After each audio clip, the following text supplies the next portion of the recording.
Chennai Super Kings से better backup किसी भी टीम ने बाय नहीं किया। ऐसा लगता है चेन्नई के जब पातिराना बाहर जाते तो भूल जाते कि भाई क्या करना है अपने को। So they tried to kill two birds with one stone, and that is why they have hired Sam Curran. मेरे लिए सीजन बहुत ज्यादा इंपॉर्टेंट है फॉर ऋतुराज गायकवाड़। कोई भी नाम देख के आपको ऐसा नहीं लगता कि ये खेलना चाहिए क्या?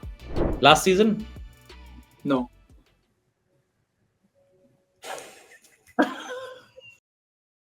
ये है चेन्नई सुपर किंग्स का स्क्वाड। Nikhil actually Chennai Super Kings के बारे में बात करने वाले, ये स्क्वाड आपके सामने। निखिल भाई, चेन्नई चेकलिस्ट के ऊपर तो हम लोग बात में आएंगे, लेकिन ये है चेन्नई की प्रोबेबल 11 जो निखिल ने डिसाइड की है अपने तरफ से। तो निखिल प्लीज टेक ओवर, आपकी प्रोबेबल 11 के बारे में आप बात कर सकते हैं पहले। Thank you so much. काफी अच्छे से कहा है कि मेरी 11 है ये वो 11 नहीं है जो चेन्नई जाएगी। तो very good, thank you for clearing it out, क्योंकि जो पहला ही नाम है वहीं पे सब आएंगे कि अबे कौन वे कहाँ है सर। तो रचिन रविंद्र मेरे टीम में स्टार्ट कर रहे हैं, क्योंकि सीलिंग मेरे को उनके साथ बढ़िया लगती है। जो लाइनअप है काफी ज्यादा स्ट्रेट फॉरवर्ड लगी मेरे को। डेप्थ है वो सब है, उसके बारे में हम आगे बात करेंगे। पर on paper I feel very good, very balance squad. हाँ, कॉनवे अगर आप लाना चाहते हो ऊपर तो लेके आ सकते हो, बट मोटा मोटा आई फील एवरीबडी का स्टार्टिंग 12 अगर हम इम्पैक्ट 12 को जोड़ें तो it will not be too different from this. आपका कोई सवाल है सोमेश इस 11 के ऊपर? प्रोबेबल जो 11 जो निखिल ने रखी है, रचिन रविंद्र या फिर कोई और, या फिर राहुल त्रिपाठी? नहीं यार, एक्चुअली मुझे लग रहा था कि सारी टीम्स में हम लोगों के बीच में अच्छा खासा एक कॉन्टेस्ट होगा, बट पहली 11 तो एकदम सेम लग रही है, क्योंकि मैंने भी जब सीएसके का स्टार्टिंग 12 बनाया तो मेरा भी एकदम सेम है। I feel Ravindra should start ahead of Conway, उनका फॉर्म देखते हुए। एंड बाकी जो 4 ओवरसीज निखिल ने पिक किए हैं वो एकदम स्ट्रेट फॉरवर्ड्स हैं। आपने सैम करन पे इतना बड़ा पंट लिया है तो उनको भी खिलाना जरूरी है। All in all I think I completely agree with this 12। लेकिन ये आपकी प्रोबेबल 11 है, लेकिन क्या ये जो पूरा स्क्वाड है और आपकी 11 भी है, क्या आपकी चेकलिस्ट को पूरी करती है? निखिल, ये है आपकी चेकलिस्ट, प्लीज इस चेकलिस्ट के बारे में बात कीजिए। तो एक बार एक जाता हूं मैं कि one by one. Indian core मेरे हिसाब से काफी सॉलिड और डेप्थ वाला कोर है, कि जो प्लेयर्स हैं नामी हैं पर उनको रोल क्लैरिटी काफी क्लियर है। तो जो आप इंडियंस अगर इनमें देखेंगे तो कोई भी नाम देख के आपको ऐसा नहीं लगता कि ये खेलना चाहिए क्या। और फॉर्म उनका भी बैटिंग वाइज मेरे को फिर भी डिसेंट लगा है। और एक और जो मेरा कंसर्न है, जो मैं बाकी टीम्स के लिए भी डिस्कस करूंगा, कि अगर मैं कोई चेंज करता हूँ ओवरसीज में तो क्या इंडियन कोर को हिलाना पड़ेगा बहुत ज्यादा? In this case I feel no. तो बैकअप जब हम डिस्कस करेंगे तो वहां पे आएंगे कि क्या कॉम्बिनेशन ट्राई कर सकते हैं। तो मेरे लिए इंडियन कोर बढ़िया है। यहाँ पे सबसे बड़ा स्टार या एस्ट्रिक्स जो आजकल बात कॉमन है लगाना सबके विंस पे या इस पे, कि ये जो टीम है वो चेन्नई के स्लो पिचेस के लिए बनी है, ऐसा देख के आपको क्लियरली लगता है। पर अगर चेपॉक रन वाला होता है और स्टोइनिस वापस से सेंचुरी लगाते हैं तो फिर ये जो टिक है वो टिक नहीं रहेगा, और वो किसी के लिए भी ठीक नहीं होगा अगर वो चेन्नई का फैन है तो इंडियन को डिस्कस हो गया। ओवरसीज में क्वेश्चन मार्क है, क्योंकि I don't know if Conway will start. Rachin भी शुरू करते हैं तो थोड़ा उनके साथ लोगों की झिझक होगी कि फॉर्म पिछले समय इतना अच्छा नहीं था। People were able to plan against him easily. तो रचिन वहां पे, सैम करन वापस आ रहे हैं सेटअप में, तो रोल उनका क्या होगा? मैंने उनको 6 पे डाला, बट हो सकता है टीम उनको शायद ऊपर खिलाए। तो ILT20 में ऊपर खेले थे तो अच्छा करा था, तो वो थोड़ा कंसर्न हो जाता है। पाथिराना, ऐसा लगता है चेन्नई के जब पाथिराना बाहर जाते तो भूल जाते कि भाई क्या करना है अपने को, क्या डालना है, किधर डालना है, और थोड़ा रिमॉडल्ड एक्शन है तो उनपे भी क्वेश्चन मार्क थोड़ा बनता है। जो बाकी 2 टीके उस पर पहले आ जाता हूँ, क्योंकि स्पिन हिटर्स हैं। शिवम दुबे का नाम हमने ले लिया है, तो स्पिन वहां पे ऑटोमेटिकली ठीक हो जाती है, और बाकी के भी नंबर स्पिन के खिलाफ डिसेंट है, तो वहां पे मेरे को इतना टेंशन नहीं।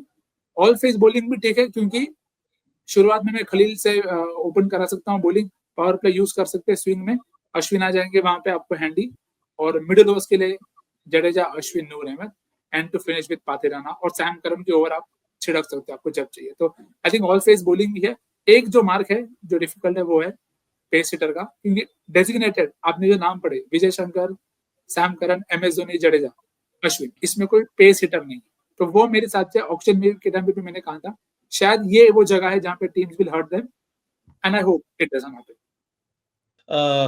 जो फैन बॉयज़म जो होता है वो नहीं दिखाया यार निखिल ने। तो सोमेश, क्या क्या मतलब कैसे डिसएग्री करेंगे इस चीज को? एक्चुअली जो इंडियन कोर और ओवरसीज का निखिल का जो है वो मेरा एकदम रिवर्स है। मुझे इंडियन कोर पे थोड़ा क्वेश्चन मार्क्स है, क्योंकि गायकवाड़ का हमने जिस तरह से देखा है, रन बनाते हैं वो, बट लास्ट सीजन अगर मैं देखूं तो उनका एवरेज कुछ 60s में था, but strike rate was around 140। But पिछला सीजन ऐसा था जब openers were dealing close to 160, तो वो इम्पैक्ट, उस तरह का इम्पैक्ट लाना बहुत जरूरी है। शिवम दुबे थोड़ा, मतलब पिछले साल तो वो स्पिन पे आउट हो रहे थे, तो वो एक कंसर्न रहेगा। अगेन धोनी किस तरह के फॉर्म में आएंगे, मतलब ऐसे कह नहीं सकते कि किस तरह के फॉर्म में रहेंगे। अश्विन का रोल किस तरह से रहने वाला है, is he going to be a wicket taker, क्योंकि चेन्नई की अगर आप स्टैट्स देखोगे तो सबसे इकोनॉमिकल स्पिन यूनिट था पिछले साल, बट फिर भी सबसे कम wickets as a spin unit उन्होंने लिए थे, सबसे हाईएस्ट एवरेज था उनका, तो विकेट टेकिंग स्पिन यूनिट नहीं था। इसी के लिए आई थिंक उन्होंने इस बार नूर को लिया है, एंड आई थिंक उनके पास ऑप्शन भी है कि नूर और एलिस में वो स्वैप कर सकते हैं अगर उनको किसी किसी कंडीशन में एक एक्स्ट्रा पेसर चाहिए तो, which is a good thing. तो मेरे लिए उल्टा है, मेरे लिए इंडियन कोर क्वेश्चन मार्क है, बट ओवरसीज अगर मैं देखूंगा तो रविंद्र का फॉर्म बहुत तगड़ा चल रहा है। सैम करन हालांकि एकदम आइडियल बिट्स एंड पीसेस वाले प्लेयर्स में फॉल करते हैं, मतलब वो किसी भी एक रीजन, मतलब आप उनको किसी एक डिपार्टमेंट की वजह से नहीं लोगे कि भाई एज अ बैटर ले रहे हो, एज अ बॉलर ले रहे हो, आप उनको एज अ पैकेज ही लेते हो टीम में।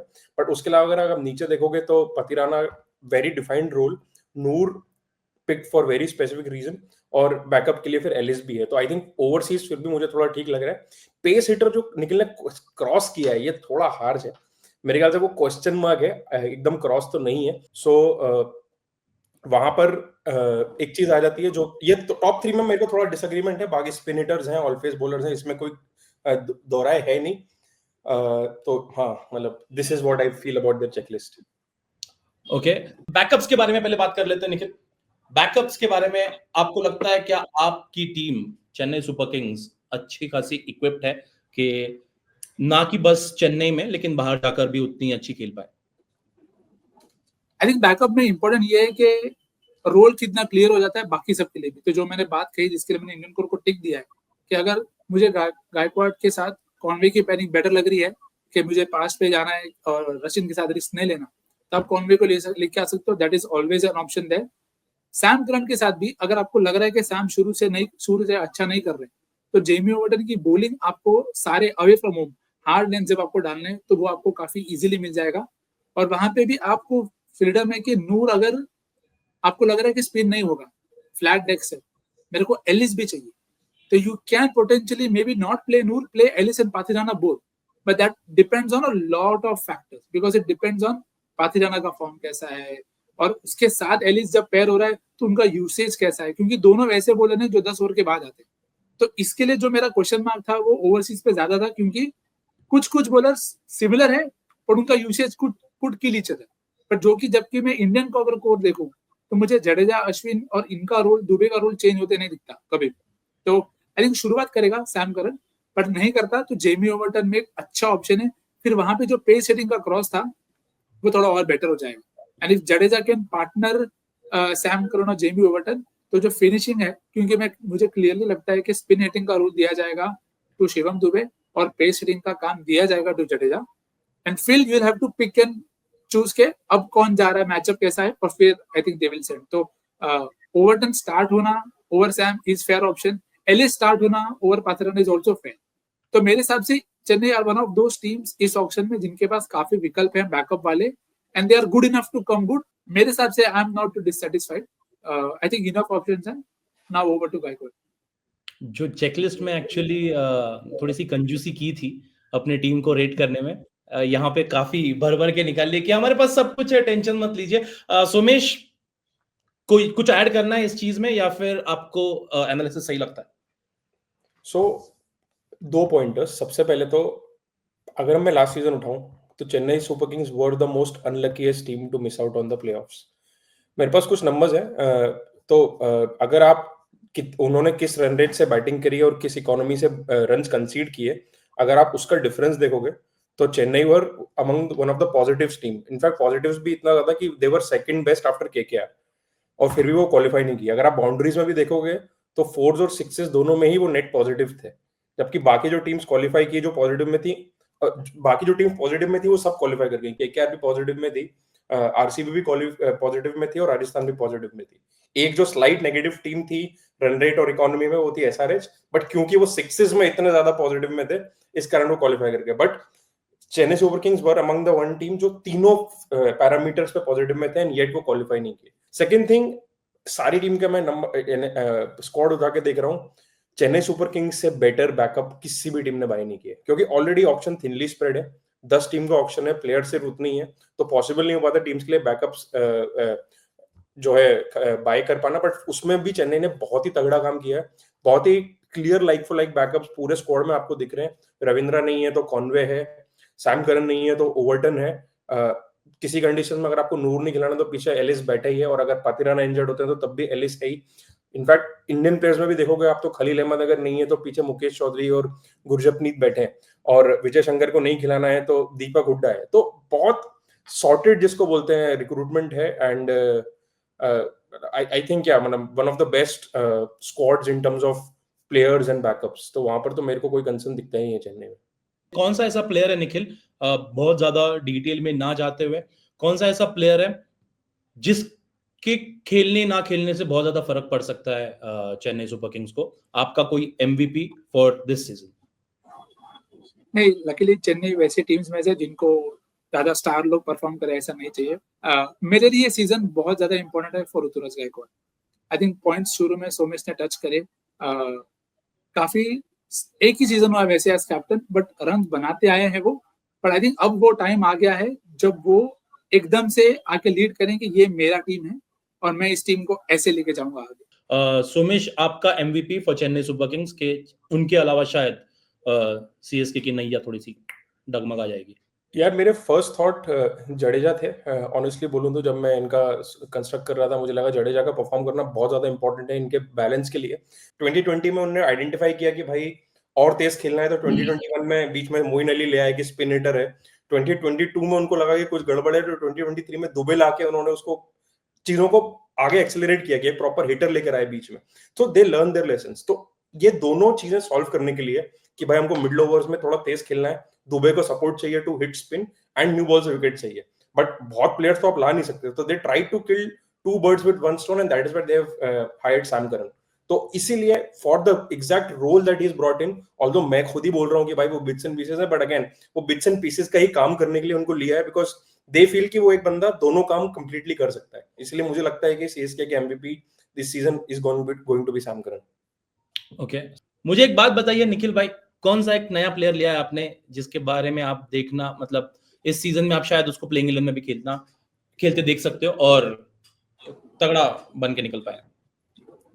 मैं आई थिंक दो नाम है मेरे मन में, जो मुझे नहीं पता कितने गेम्स उनको मिलेंगे, बट जितना मैंने वंश बेदी को देखा था दिल्ली प्रीमियर लीग में, मेरे को बहुत पसंद आए वो। स्पिन काफी बढ़िया खेलते हैं, बहुत लिमिटेड सैंपल साइज है, पर अगर उनको एक दो मौके मिलते हैं, क्योंकि अब समीर रिजवी नहीं है, तो अगर उनको टीम यूज करना चाहे किसी गेम में एज ए सरप्राइज पैकेज कर सकते हैं। ओके, फॉर यू सोमेश, कोई एक नया प्लेयर आप सीएसके टीम से देख रहे हो? यार अगर एक ही नाम लेना है तो I am looking forward to Anshul Kamboj. Expectations है मेरी उनसे कि भाई लोअर ऑर्डर में आके बैटिंग भी प्रोवाइड कर पाए, क्योंकि वो एक रोल है जो इंडिया में हमेशा नीडेड रहेगा कि नंबर 8-9 वाला प्लेयर अगर थोड़ी बहुत भी बैटिंग कर ले, स्पेशली रेड बॉल क्रिकेट के पॉइंट ऑफ व्यू से, तो बहुत बहुत इंपॉर्टेंट हो जाएगा वो। ओके, चलो जल्दी से आगे बढ़ते हैं। प्रेडिक्शन बताइए, क्या आप ज्यादा दूर की मत सोचिए, मुझे बस बताइए कि आप चेन्नई सुपर किंग्स को टॉप 4 में देख रहे हैं या नहीं?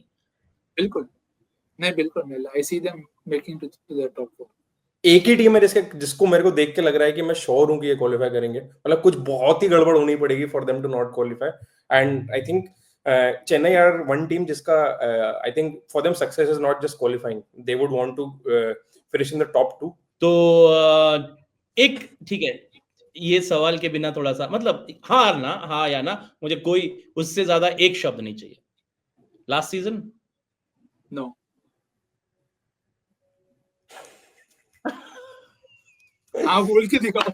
नहीं यार, अभी नो भाई no, but I just hope कि जो पूरा आईपीएल है वो उसमें ना हो कि भाई आखिरी बार है फिर से, क्योंकि अब मैं बोर हो गया हूँ स्क्रिप्ट से लिटरली।